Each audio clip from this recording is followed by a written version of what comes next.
Well, hello. Today we're going to be talking about investing and saving for retirement and putting money away and doing some calculations with that. We're going to be talking about some annuities today. All right. We probably won't get into it near as much as what I would like, but we'll talk a little bit about some things you can do to set yourself up for retirement and do some calculations. I would strongly urge you to maybe do a little more independent research beyond just what this lecture video is. So we're going to talk about ordinary annuities and sinking fund annuities. Now, these are two different types, but really, in all honesty, they're really the same thing when it comes down to it. So an annuity is just an account in which you're going to put scheduled payments into, and you're going to save for a long-term goal. Most people think of this as retirement. Now, the two types of annuities that we're going to look at are called ordinary, and sinking funds. So an ordinary annuity means that you're just going to pick some amount of money that you're going to save, and you're going to save that same amount, and you're going to put it into a fund at regular intervals, maybe every month or maybe every quarter, whatever it is, and you're going to do that for a certain amount of time, and then in the end, we see how much money there is. It's kind of what an ordinary annuity is. It's like you're making regular payments into the fund, they pay you interest, and at the end you see how much money there is. Now, one thing to keep in mind is that the period and the frequency of compounding must match. That's in red for a reason. I do have an example of when they don't and what we have to do about it. It just means that if you're making monthly payments, then your annuity has to compound monthly. Okay, that's all.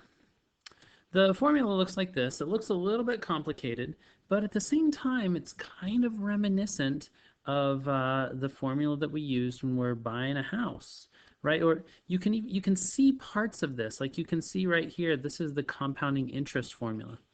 And if you look right here, this 1 plus r over n to the nt minus 1, that's actually your APY formula. So these are all things that we've done a lot of in the past. And so this formula, while it is a new formula, it kind of has some of those parts of things that we've already done in the past. I would suggest that you maybe put this in parentheses right here as well, if you're putting these all into a calculator in one shot. So in this case, Bill is starting to put some money away, and he's going to put $250 away each quarter. So that means every 3 months he'll put $250 away, and that pays 4% interest compounded quarterly. Determine the accumulated amount after 35 years. So he's only putting away $250, and 4% isn't an overly high percentage. A lot of retirement people that whenever you go will say maybe you should plan on somewhere around 6%, 6.5%, somewhere in that neighborhood. So 4 is pretty conservative. But just keep that in mind. So the guy's putting away $250 each quarter. That means 4 times a year. So ultimately, he's saving $35,000 of his own money. But because he's going to be getting paid interest on that, he'll end up with more than $35,000. Let's see how much he ends up with. So here's what we know. We're trying to figure out the final amount. He's putting $250 per quarter, each quarter, and then a quarterly, that means 4 times a year for 35 years, and then it's at 4% interest. So see if you can use this formula that we have and get your numbers plugged in and see if they look like what I have underneath this box right here. Okay, let's see what it looks like. So we've got our $250 per quarter, that goes in. Something else to keep in mind is that whenever you're using parentheses, these brackets, they are just large parentheses. They're just regular parentheses on your calculator. It's not anything special. It's just whenever we type things out or we write them out for other people to see, a lot of times if we're having like parenthesis, then what we'll do is we'll just put them in one big bracket. Okay? Something else, I know I fixed it on some other slides. I guess I didn't today. While this is true, you may rather write this as 4 times 35 all in one parenthesis in order to make sure that you get this put in there right. Okay, so 250 parenthesis parenthesis, 1 plus 0.04 divided by 4, close parenthesis, raised to the, and this ends up being 140th power. Minus 1, close parenthesis, and you divide by all this. Now, the challenging part about this really is putting it into the calculator. You can put it in all in one go if you want, just bam, bam, bam, bam, bam, bam, straight across. Or you can do the whole top and then do the whole bottom and then divide the two. Ultimately, you end up getting this, 75,677.48. So even though the guy only saved $35,000 of his own money, because he was putting it away early and because it was growing with interest, he was actually able to have $75,000 whenever it came up for retirement. Let me show you how I might go about putting this in. I would take 250 times, and then we'll do 1 plus 0.04 divided by 4. Oh, my decimal didn't go again. If you saw me in another video, you know that kind of messed me up one time. All right, and then raised to the parentheses 4 times 35 power. And then we get our, can't forget our minus 1, right? So we'll do minus 1, close parentheses. It looks like I never opened my other parentheses. I should probably go back and do that. Actually, I don't have to. I can just do that. Nope, I do need it. Ooh, I had to think about that. So this is going to get us parenthesis here and parenthesis all the way down here at the end. This is so that we're taking 250 times the right amount. Now, if you want to, you can even do divided by parenthesis and then r over n. This is how you would do it just all in one go. 0.04 divided by 4, close parenthesis. And see, we do end up getting the exact same amount.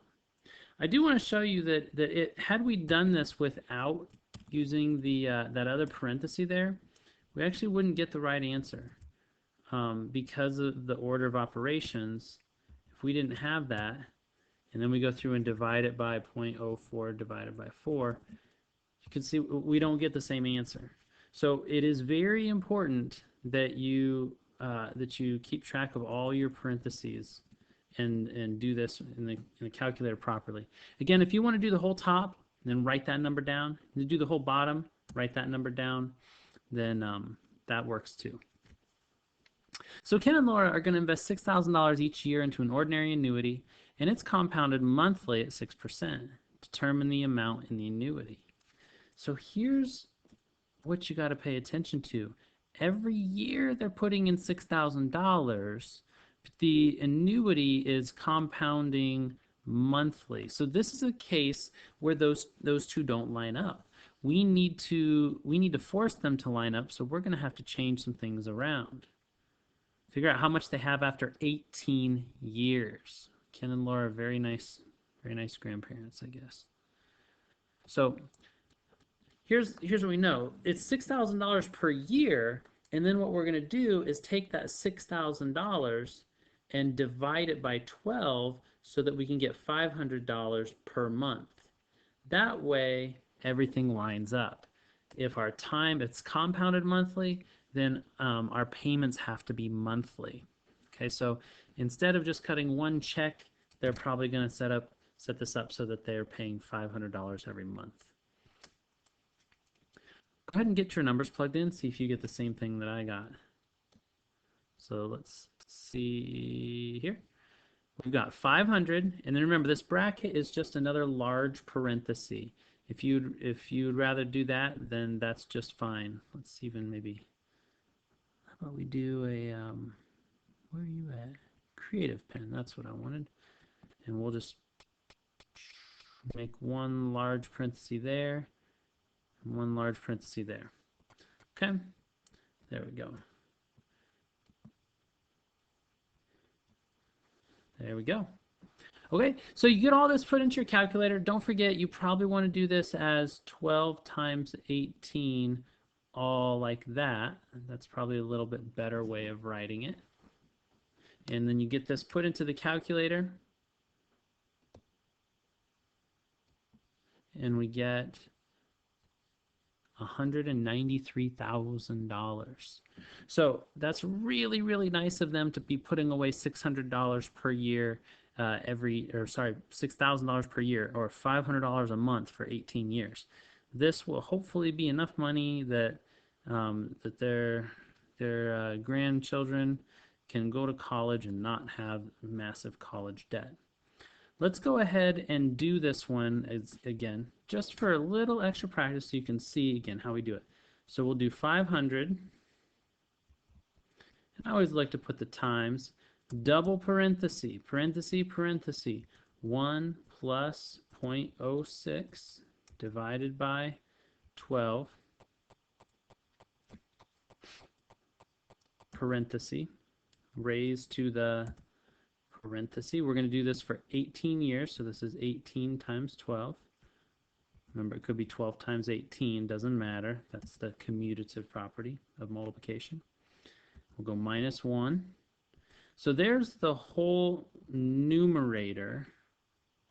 That's the whole numerator. If I hit enter right now, I'm going to get a really large number, and that's the whole numerator. But what I'm going to do is put divided by, open a parenthesis, and I'll just do 0.06 divided by 12. This way I don't have to worry about any rounding. I don't have to worry about writing numbers down.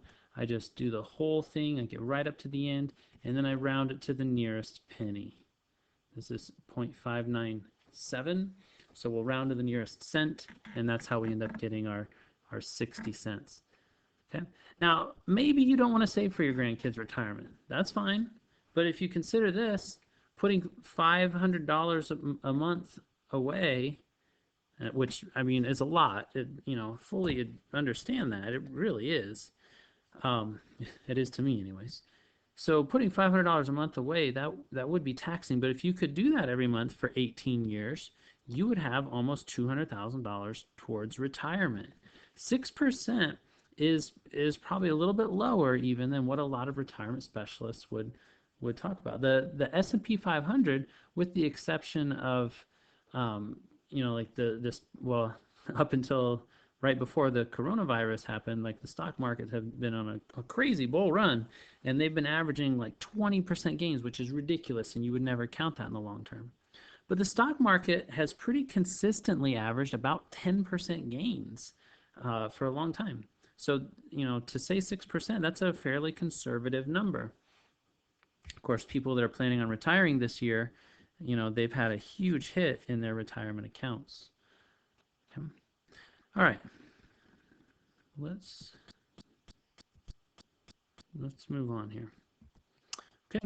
So a sinking fund is really the same thing as an ordinary annuity. The only difference is you have an end goal in mind. Before we were saying, hey, let's save $500 a month and see how much we end up with in 35 years. The way a sinking fund works is, hey, we want to have $1 million in 35 years from now. How much do I have to pay every month to make that happen? Okay, it's really just working backwards. And right down here in the red, you'll notice that all answers need to be rounded up, even if it's not a 5 or higher. That's just because if the problem says that you end up needing to save, $93, 93.522, if you only save $93.52, you're technically coming up short.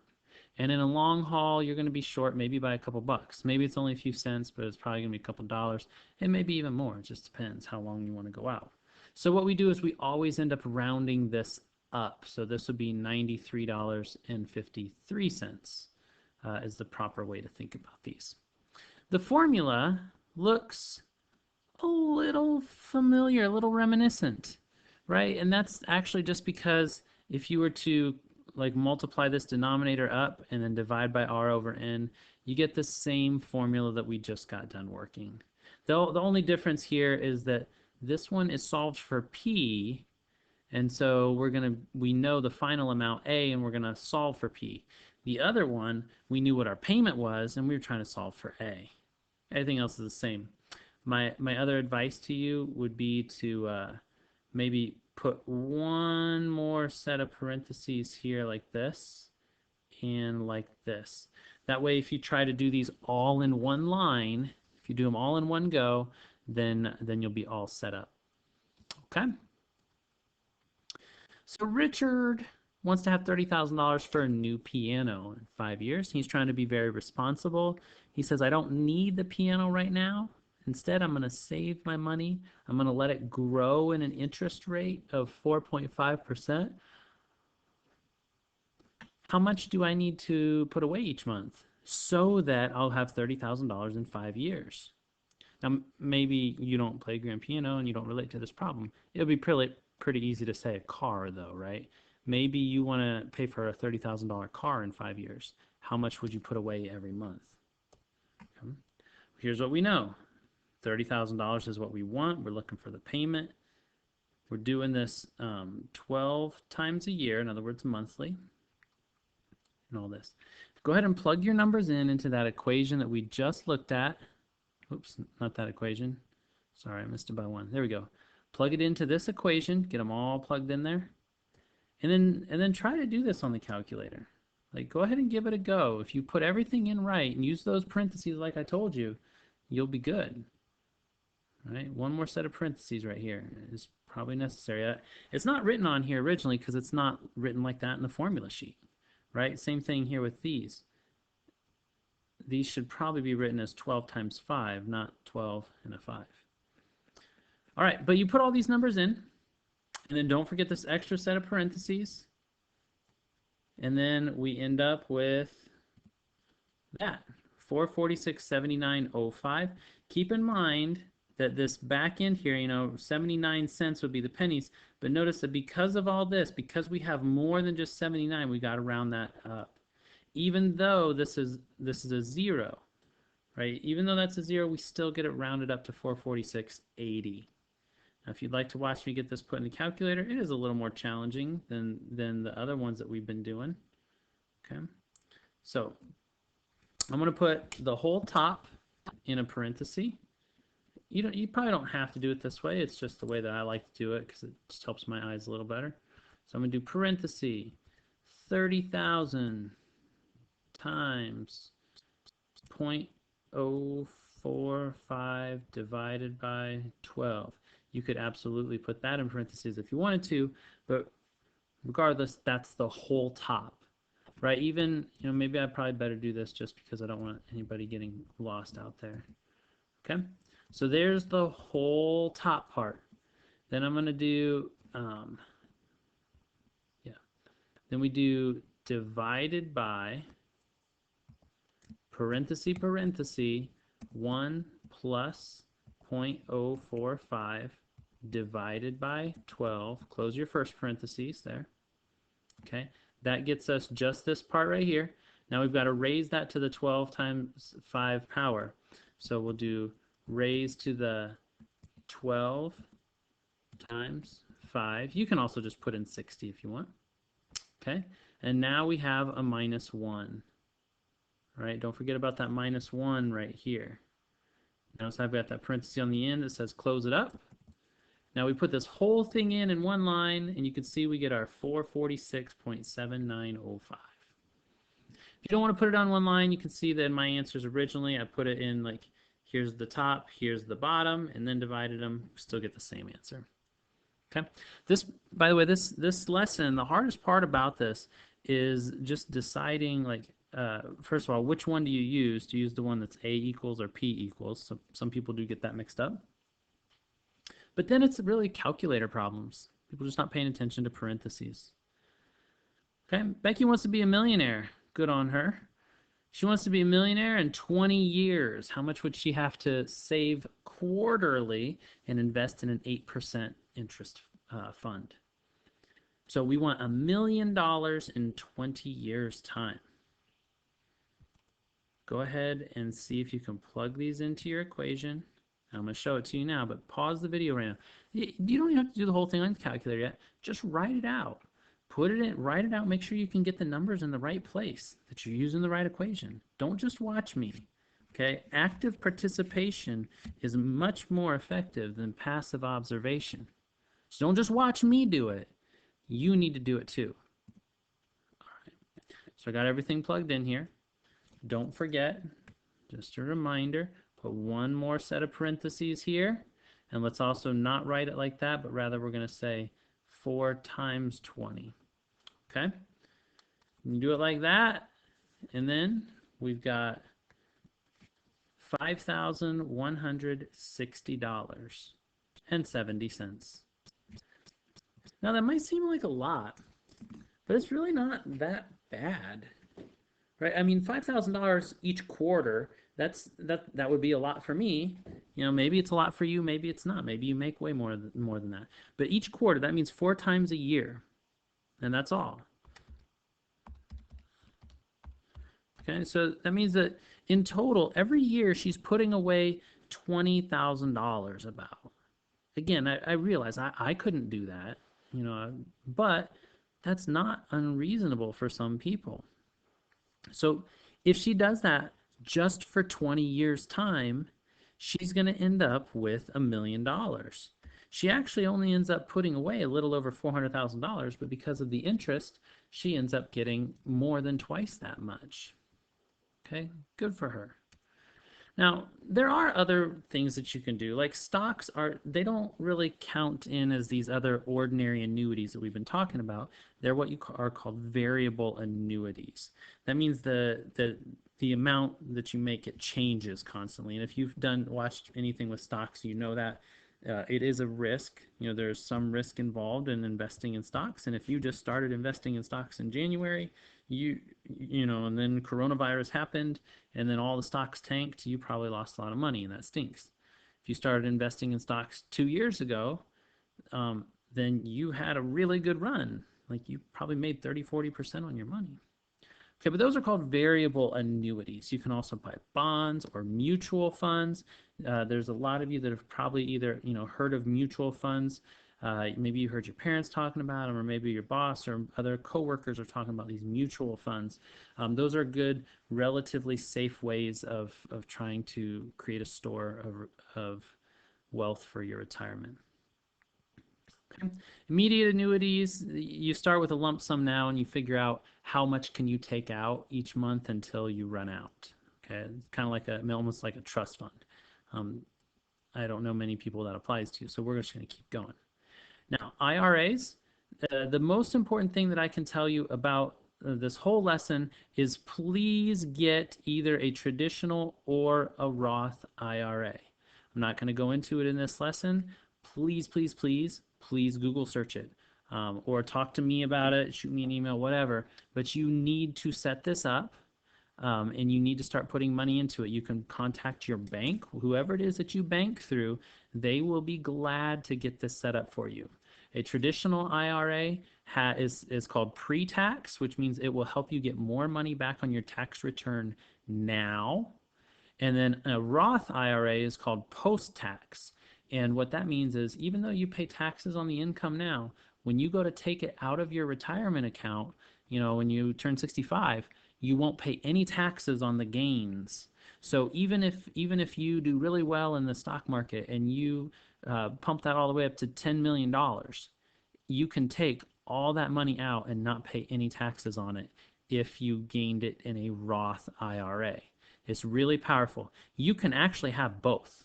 So don't think of this as an either or, like, oh man, which one? Like, you can get both. The thing is that there are maximum contribution limits. They do change periodically. I think right now they're around $6,000 per year. So you can put up to $6,000 per year in a Roth IRA, and up to the same amount in a traditional IRA.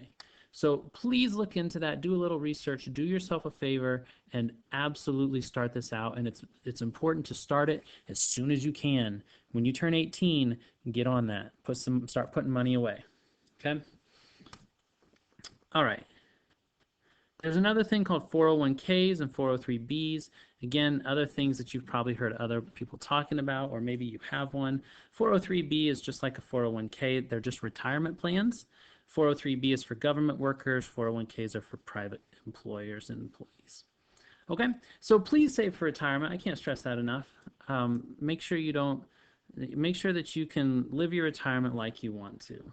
Okay, so we'll have something else, I'm sure. This video is not all about this kind of stuff, but this is really interesting, and you need to set up an appointment with some type of a retirement financial advisor to figure out what to do with your money. Okay. Um, all right, I got a couple other problems here. I'm just going to go through these real quick so you can see the answers. I'm not even going to read them. I'm just going to leave them up here for you to pause the video if you want and try these out. And you can see the payments that we had. All right. Okay. Well, I hope this was helpful. Please look into getting your own IRA. Do a little research on yourself. Have a great day.